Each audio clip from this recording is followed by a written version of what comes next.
17 sacks in one season. Look out for Mack! Number 12 on the season. Getting home is Khalil Mack. What a run he's on. His 17th sack in what's been a career year. That has only happened 3 times in Chargers history, with Khalil Mack just joining the great Sean Merriman and Leslie O'Neal in that pantheon. But here's the kicker. Both Merriman and O'Neal accomplished that feat in their 20s. Khalil Mack just found a way to do it at the seasoned age of 32.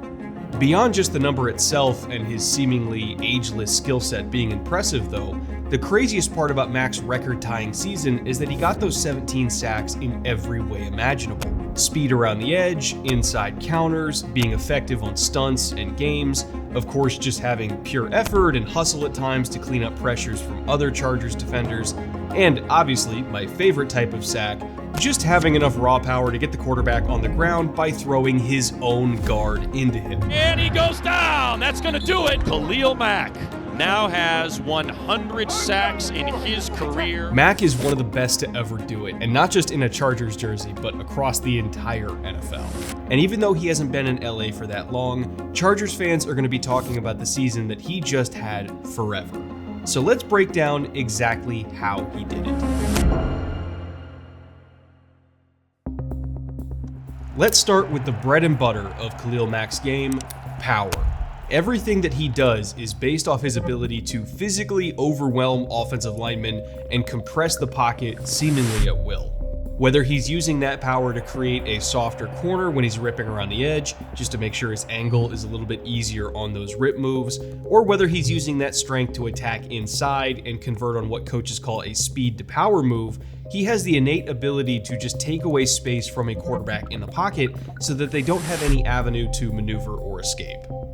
If you look at a lot of other lighter or more speed-oriented rushers around the NFL over the last 20 years or so, their rush styles can be a little bit more boom or bust because they have to get either a clean win to the edge or a clean win inside, and they don't really have the power to compress the pocket and get the grimy, muddy wins, so to speak.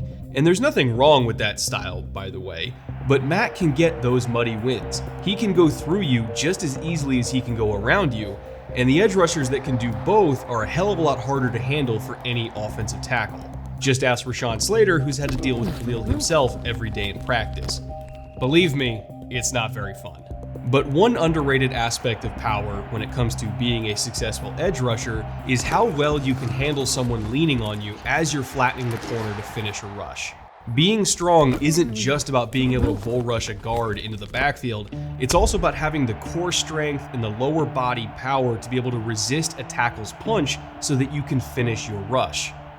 There's a great example of this from the Packers game this year where Mack is lined up in a wide 9 technique and he runs around what is effectively a chip from the tight end and gets into an angle of attack that looks like another speed to power move. It's almost like he's going wide, and then he's going to come back through the chest of the tackle to get to Jordan Love. But that's not exactly what Mack is really doing here. He's flashing the stab move with that inside hand to bait out a punch, and then he's going to pull that hand back and dip under that punch to get into this position right here at roughly a 9-yard depth behind the line of scrimmage.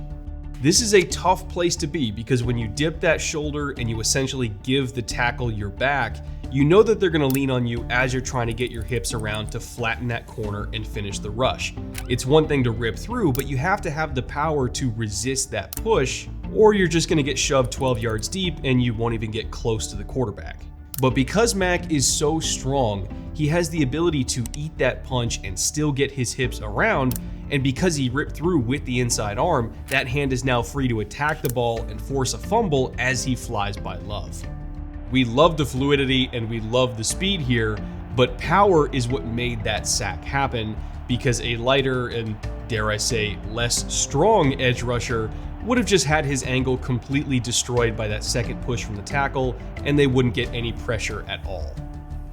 Now, one other aspect of Khalil Mack's brilliance that I think is very underrated is his veteran understanding of how different quarterbacks manipulate the pocket in different ways based on their own unique skill sets, and therefore how he takes different approaches to attack different quarterbacks, well, differently.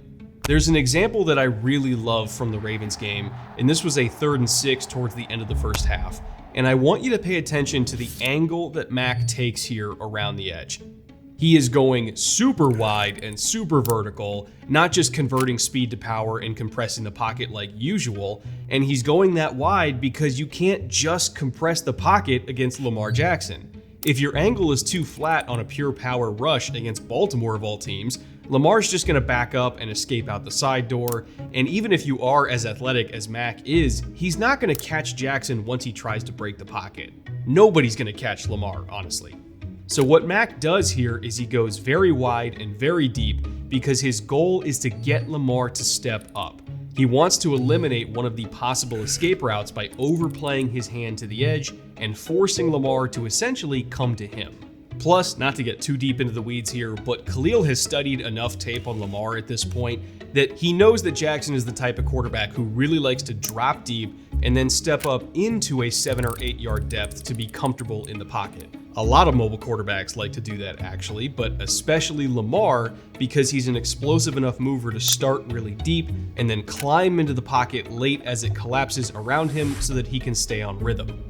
You can contrast that with older clips of Mack playing against Tom Brady, who was somewhat unconventional in that he would not really drop deep at all and stay very shallow in the pocket, and Khalil would rush him differently because he knew he couldn't really do as many traditional speed rushes against Brady. And I'm not even just talking about shotgun drops, like even on hard play action fakes, Tom would only go about 7 yards deep so that theoretically the edges would just fold around him and he wouldn't have to move as much. So Mack responded to that drop depth by using inside counters immediately off the snap because he knew Tom couldn't get away from him outside the pocket anyway. And he looks into the face of Khalil Mack again. Like I said, different quarterbacks have to be rushed differently. But I digress. Every quarterback has a unique style when it comes to how they handle the pocket, and Lamar's just happens to be a deep drop with a dramatic step up. But Khalil knows that. He's counting on it, actually. Once Mack gets into Lamar's peripheral vision, Jackson instinctively steps up away from the threat of that rush angle outside, which is precisely when Mack slams on the brakes and spins back inside, right into the depth of the pocket where Lamar just stepped up into. And of course, he finished that sack with yet another forced fumble as well. How about Khalil Mack with the strip? He's playing out of his mind.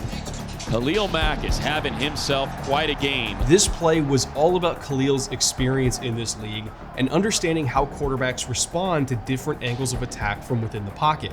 And that experience is what makes him still so deadly even in his 10th year in the league. Oh, here comes Khalil Mack. He's got him. He's got him. Khalil Mack. Simply put, Mack is not normal. His skill set truly does transcend age, and that's why he just became one of 8 players ever, I'm talking in the entire history of the sport, to put up 17 plus sacks after the age of 30. And by the way, 3 of the other names on that list are either already in the Hall of Fame or likely will be in the Hall of Fame eventually. Something tells me that Khalil Mack will also join them there one day in the not too distant future. When I was thinking about Khalil Mack, and what would we say about him? They're good players in the NFL, they're great players, and they're special players. And he's special.